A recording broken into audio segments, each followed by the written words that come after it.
Welcome back to my channel. आज आप लोगों के साथ शेयर करने वाली हूँ 34 साइज डबल कटोरी ब्लाउज फॉर्मा कटिंग। तो मैं पहले पेपर में कटिंग करूँगी, उसके बाद मैं आर्ट पेपर में कटिंग करूँगी फॉर्मा के लिए। तो पेपर को मैंने इस तरह से रखा है, आप लोग चाहे तो इस तरह से 2 फोल्ड में भी रख सकती है पेपर को। तो ये है फुल मेजरमेंट, स्क्रीन पे है, आप लोग देख सकती हो। तो मैं पहले कटिंग करूँगी बैक पार्ट। तो बैक पार्ट का लेंथ लिया है मैंने 15 इंच और ये जो रेडी लेंथ था वो था 14 इंच। तो मैंने 1 इंच लिया है सिलाई मार्जिन के लिए, तो हो गया था 15 इंच। और शोल्डर लिया है मैंने 5.5 इंच और आर्म होल लिया है 6 इंच। ये जो बैक नेक है वो नॉर्मली नेक होने वाला है, इसलिए मैंने जो शोल्डर है वो मैंने 5.5 इंच लिया है और आर्म होल लिया है 6 इंच। और चेस्ट है 34 इंच। 34 को 4 से डिवाइड करने से होता है 8.5 इंच और मैंने एक्स्ट्रा ले लिया है 2 इंच। अभी उसको इसी तरह से मार्किंग भी कर दूंगी।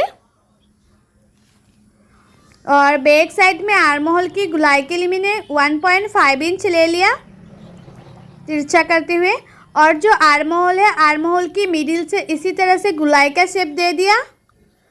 और नेक का चौड़ाई रखा है 2.5 इंच। आप लोग चाहे तो नेक का चौड़ाई 2 इंच भी रख सकती है, लेकिन मैंने 2.5 इंच लिया है क्योंकि ये जो ब्लाउज़ है वो थोड़ा सा नेक बड़ा चाहिए था। नेक का विड्थ थोड़ा सा बड़ा बोला था, तो मैंने इसको बड़ा ही किया है। और नेक का डीप मैंने 9.5 इंच रखा है। और जितना मैंने चेस्ट लिया था, चेस्ट को इस तरह से हाफ करते हुए मैंने नीचे टेकन के लिए मार्किंग किया है। और टेकन का लंबाई मैंने 4 इंच रखा है। और तो मेरा जो बैक पार्ट है वो कंप्लीट हो गया है मार्किंग करना। अभी मैं कटिंग कर रही हूँ। और आप लोग चाहे तो बैक साइड में डिज़ाइन भी दे सकती है, तो मैंने सिंपल ही रखा है नेक को। और मेरी YouTube चैनल पर हर साइज़ का blouse cutting and teaching video upload है, आप लोग नहीं देखे तो जाके ज़रूर देखिएगा। एंड जो लोग कटिंग एंड टीचिंग सीखना चाहते हैं वो लोग मेरे YouTube चैनल को सब्सक्राइब भी कर दीजिएगा। और अभी मैं कटिंग करूँगी फ्रंट पार्ट। तो फ्रंट पार्ट के लिए मैंने पेपर को इस तरह से रखा है। और फ्रंट पार्ट का जो लेंथ है वो रखा है मैंने 16 इंच। आप लोग हमेशा ही बैक पार्ट से 1 इंच ज़्यादा रखना फ्रंट पार्ट में, क्योंकि फ्रंट पार्ट में नीचे जो बेल्ट होता है बेल्ट को फोल्ड करना पड़ता है, इसलिए मैंने 1 इंच ज़्यादा रखा है। और शोल्डर रखा है मैंने 5.5 इंच और आर्म होल रखा है 6 इंच। और चेस्ट है 34 इंच। 34 को 4 से डिवाइड करने से होता है 8.5 इंच और मैंने एक्स्ट्रा ले लूँगी 2 इंच। जिस तरह से मैंने बैक पार्ट में लिया था इसी तरह से फ्रंट पार्ट में भी ले लूँगी। सिर्फ जो आर्म होल का गुलाई होता है वो अलग होता है। फ्रंट साइड में आर्म होल का गुलाई 1 इंच होता है, तो मैंने 1 इंच का इसी तरह से गुलाई का शेप दे दिया है। और नेक का चौड़ाई ले लूँगी 2.5 इंच, नेक विथ 2.5 इंच। और नेक का डीप लिया है मैंने 6.5 इंच। अभी इसमें गुलाई का शेप दे दिया है। और जो शोल्डर है, शोल्डर से नीचे तक मैंने 11.5 में एक मार्किंग किया है। और नीचे का जो पार्ट है वो होगा बेल्ट का पार्ट, तो मैंने मार्किंग कर दिया। और कटोरी के लिए लिया है मैंने 5.5 इंच। इसी तरह से मैंने 5.5 इंच लिया कटोरी के लिए। और आर्म होल की साइड से मैंने लिया है 2.5 इंच। और जो नेक है, नेक के ऊपर से लिया है मैंने 1 इंच। अभी तीनों मार्किंग को मैंने इसी तरह से गुलाई का शेप दे दिया है। और जितना मैंने कटोरी लिया था, कटोरी को हाफ करते हुए और एक मार्किंग कर लिया। और ये जो मार्किंग किया उसी का लंबाई लिया है मैंने 2.5 इंच। और साइड से ले लूँगी 3 इंच 3 इंच, इसी साइड से भी 3 इंच और ये साइड से भी मैंने 3 इंच ले लिया। अभी तीनों मार्किंग को इस तरह से मैंने शेप दे दूँगी। और बेल्ट का शेप देने के लिए 1/2 इंच इस तरह से ऊपर से ले लिया है। अभी बेल्ट का शेप दे दूँगी।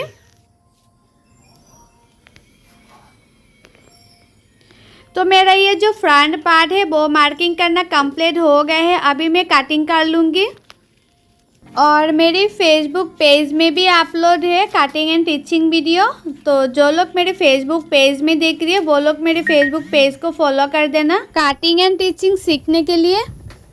और मुझे एक दीदी ने बोला था कि जो कटोरी होता है वो सिलाने के बाद छोटा पड़ जाती है। तो उस दीदी को बोलना चाहती हूँ कि जो कटोरी होता है वो आप अच्छी तरह से कटिंग करिए पहले, और सिलाई भी अच्छी तरह से करिएगा। तो आपका जो कटोरी है वो सिलाने के बाद कभी भी छोटा नहीं पड़ेगा। अभी मैं कटोरी की पार्ट का बड़ा करूँगी। तो मैं जिस तरह से बड़ा करती हूँ कटोरी की पार्ट को, आप भी इसी तरह से बड़ा करेंगे तो आपका जो कटोरी है वो कभी भी छोटा नहीं पड़ेगा। और आप जब सिलाई करेंगे तो दोनों कटोरी को सेम मार्जिन रखते हुए सिलाई करना। कभी कभी ऐसा होता है ना कि एक कटोरी में मार्जिन आपने ज़्यादा रखा है और दूसरा कटोरी में मार्जिन कम रखा है। उसकी वजह से भी हो सकती है कि कटोरी छोटा पड़ जाती है, एक कटोरी बड़ा हो जाती है और एक कटोरी छोटा पड़ जाती है।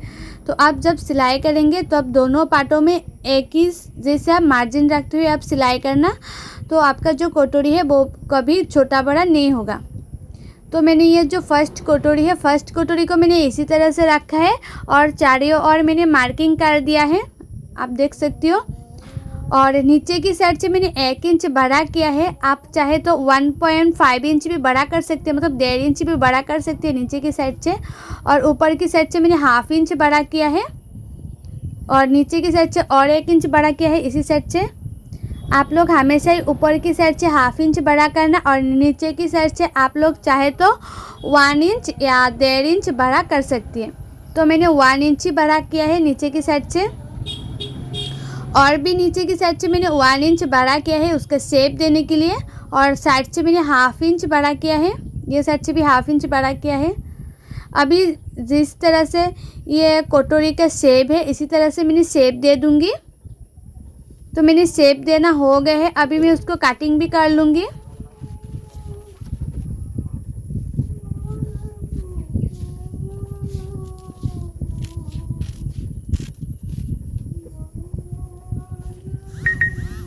तो आप अच्छी तरह से कटिंग कर लेंगे।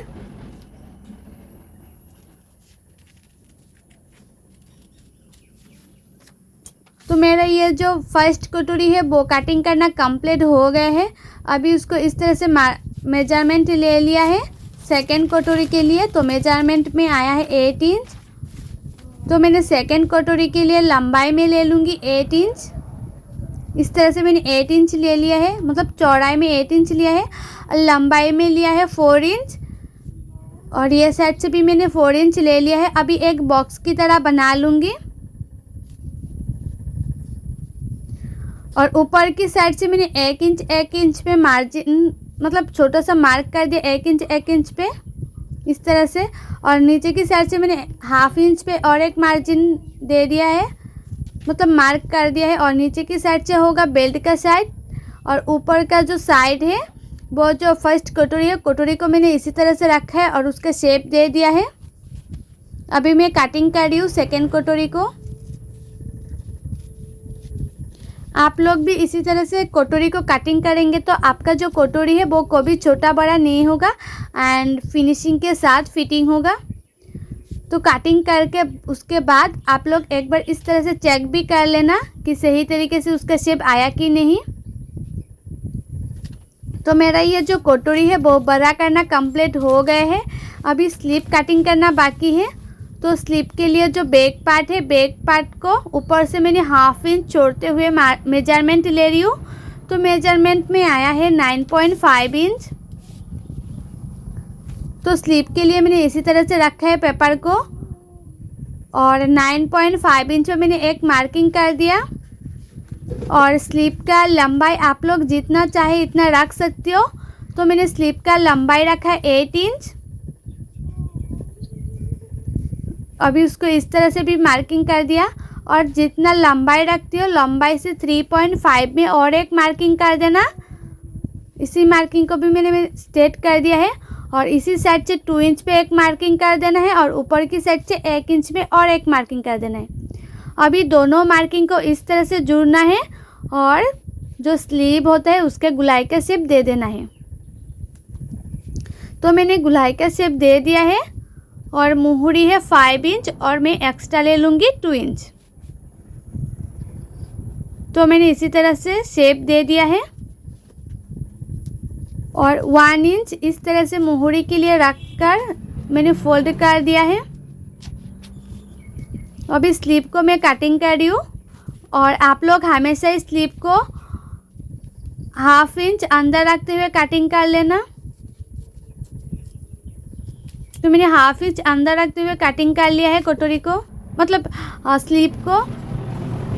तो मेरा ये जो स्लीव है वो कंप्लीट हो गया है। तो आप लोग स्लीव को भी इसी तरह से चेक कर सकती है सही तरीके से हुआ कि नहीं। आप लोग देख सकते हो पूरा फिटिंग होगा ये स्लीव सिलाने के टाइम में। तो मेरा ये जो फॉर्मा है वो कटिंग करना कंप्लीट हो गया है, पेपर में कटिंग करना कंप्लीट हो गया है। अभी मैं आर्ट पेपर में कटिंग करूँगी। तो उसके लिए जो बैक पार्ट है, बैक पार्ट को मैंने इस तरह से पेपर में रखा है और उसके किनारे किनारे पे मैंने सिलाई कर दिया है।